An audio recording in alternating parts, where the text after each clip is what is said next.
তো বন্ধুরা তো হ্যালো বন্ধুরা, সবাই কেমন আছো? আশা করছি সবাই খুবই ভালো আছো, আর আমিও খুবই ভালো আছি। তো সবাইকে নমস্কার আমার প্রথম ব্লগে। তো দেখো, এই ব্লগটা আমি ইউটিউবেই যেহেতু ছেড়েছি, আমি এই ব্লগটা ফেসবুকে ছাড়িনি, তার কিছু কারণ আছে যাতে যাই হোক। তো দেখো, আমি তো আজকে আজকে আমার বাংলা পরীক্ষা, ঠিক আছে? তো আজকে আমি বই খুলে পড়তে বসেছি, ঠিক আছে? তোমরা দেখতে পাচ্ছ আমার সামনে বইও আছে। তো এবার দেখা গেল যে আমার একটা গল্প খুবই ভালো লেগেছে।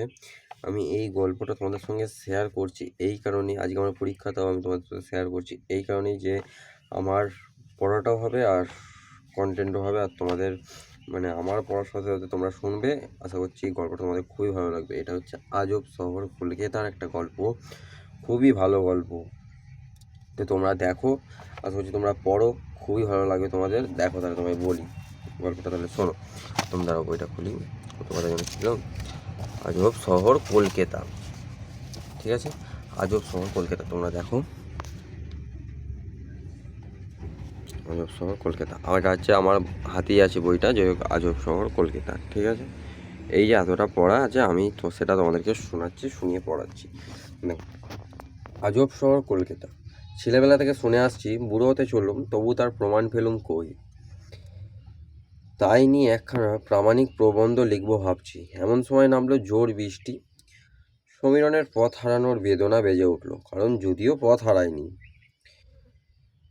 তবু সমস্যাটা একই। ছাতা নেই, বর্ষাতি নেই, ট্রামে চড়বার মতো তাগদও আর নেই। বাস মাথায় থাকুক, ট্যাক্সি চড়তে চড়তে বুক কচকচ করে। কাজেই বাড়ি ফেরার চিন্তার বেদনাটা পথ হারানোর মতোই হলো।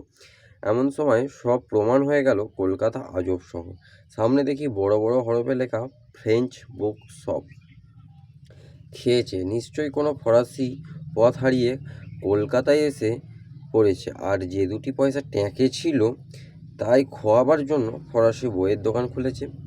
বাঙালি প্রকাশকরা বলেন, শুধু ভালো বই ছাপিয়ে পয়সা কামানো যায় না, রুদ্দি উপন্যাসের গাদা গাদা ছড়াতে হয়। কথাটা যদি সত্যি হয়, তবে শুধু ফরাসি বই বেচে এই দোকান মুনাফা করবে কী প্রকারে?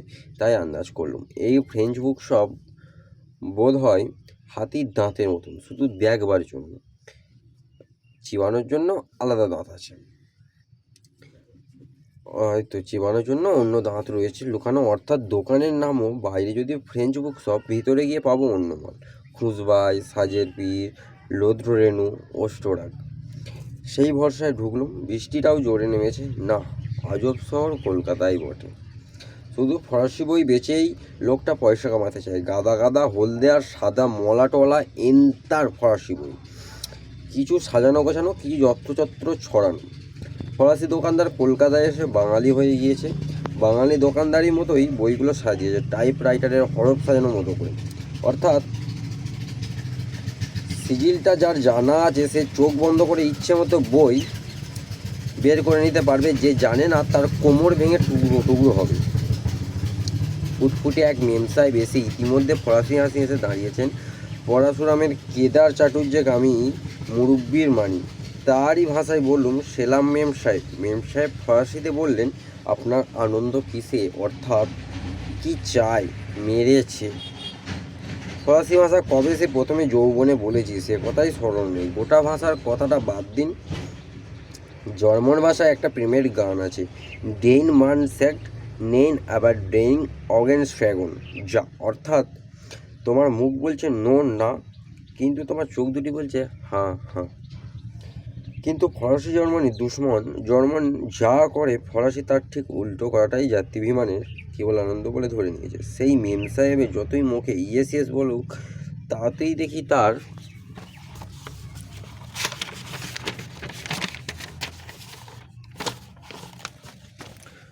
চোখে স্পষ্ট লেখা রয়েছে নো নো। অর্থাৎ মেম সাহেব আমার ইংরেজি বুঝতে পারছেন না, মহা মুশকিল। হঠাৎ কখন ফরাসি রাজদূত মাসিয়া ফ্রাঁসোয়া পশের নাম উচ্চারণ করতে গিয়ে বোধ হয় কিছুটা ফরাসি বেরিয়ে পড়েছিল। আরই যাবে কোথা। মেম সাহেব আদেশ দিলেন, মাসিও ফরাসিতে কথা বললেই পারেন। বাঙালির জাত্যভিমান বড্ডই আঘাত লাগলো স্বীকার করতে, যদিও ফরাসি ভাষাটা কেঁদে কুকিয়ে পড়ে নিতে পারি। বলতে গেলে আমার অবস্থা ডরনং হয়ে দাঁড়ায়। ভাবলুম দুগ্গা বলে ঝুলে পড়ি। এম সাহেব যদি কলকাতার বুকের উপর এসে বাংলা এমনকি ইংরেজিও না বলতে পারে, তবে আমি ফ্রান্স থেকে হাজারো মাইল দূরে টুটি ফুটি ফরাসি বললে এমন কোনো বাইবেল অশুদ্ধ হয়ে যাবে না।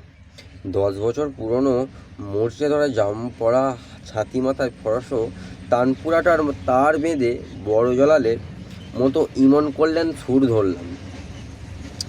এবং কি আনন্দ মেম সাহেবের বুড়ো রাজ প্রতাপ রায়ের মতো আমার ফরাসি শুনে কখনো আহা বাহবা বলেন, কখনো গলা ছাড়িয়ে গান গাহ বলেন। এই হলো ফরাসি যাত্রার গুণ। হাজারো দশের মধ্যে একটা কিছু ভালো দেখতে পেলেই প্রশংসায় পঞ্চমুখ হয়ে ওঠে। তুলসীদাস বলছেন, পৃথিবীর কি অদ্ভুত রীতি, সুঁড়ি দোকান জেঁকে বসে থাকে আর দুনিয়ার লোক তার দোকানে গিয়ে মদ কেনে। ওদিকে দেখো দুধওয়ালাকে ঘরে ধন্না দিয়ে দুধ বেচতে হয়। বুঝলুম কথা সত্যি। একদিন পৃথিবীর লোক প্যারিসে জড়ো হতো ফরাসি বেচবার জন্য। সে কথা থাক, ইতিমধ্যে একটা বাঙাল ছোকরা দোকানে তোকে জিজ্ঞেস করলো কমার্শিয়াল আর্ট সম্বন্ধে কোনো বই আছে কিনা। আমার মনে বড় আনন্দ হলো।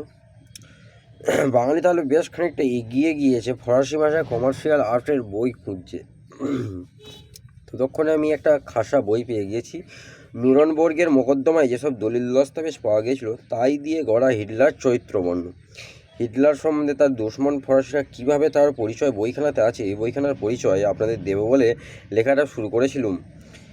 কিন্তু গৌরচন্দ্রিকা শেষ না হতে হতেই ভোরের কাকা করে আমায় স্মরণ করিয়ে দিল কলম ফুরিয়ে গেছে, আর একদিন হবে। এই ছিল আজকে আমাদের গল্প, আজব শহর কলকাতা। তো গল্পটা যারা আগে পড়েছো তাদের হয়তো গল্পটা খুবই ভালো লাগবে। এটা খুবই সহজ গল্প আর খুবই মনে রাখার মতন গল্প। যাই হোক, এই গল্প থেকে অনেক রকমের প্রশ্ন আসে, তো তার জন্য এটাকে আমাদের স্যারেরা 3টে মার্ক দিয়ে রেখে দিয়েছে, 3টে স্টার মার্ক, যাতে আমরা যেন এটা পড়ি। তো আর কি আমরা এটা পড়লাম। আজকে পড়ার পর আমাদের দেখলাম যে খুবই ভালো লাগলো, যেহেতু আজকে আমাদের পরীক্ষা। আমরা অন্য কিছু পড়েছিলাম, স্যার বললো নাকি যে তোমরা যেদিন পরীক্ষা দিতে আসবে সেদিনই শুধু আজব শহর কলকাতাটা পড়বে। আমি একদিন কোনোদিনই বইটা খুলিনি, আজব শহর কলকাতার চ্যাপ্টারটা আর কি। তো আজকে আমি চ্যাপ্টারটা খুললাম, আমার খুবই ভালো লাগলো। তো তোমাদেরও যদি ভালো লাগে তো তোমরা তোমাদের বন্ধুদেরকে শেয়ার করতে পারো, আর আমার চ্যানেলটাকে সাবস্ক্রাইব করে আমাকে বন্ধু বানাতে পারো। তো বন্ধুরা, এই ছিল আজকে আমার এই গল্প। তো চলো, আমি আর বেশি দেরি করবো না, আমাকে এখন পরীক্ষার পড়া করতে হবে। তো বাই বাই, টাটা, আসছি আবার পরে একটা ভালো গল্প নিয়ে। টাটা।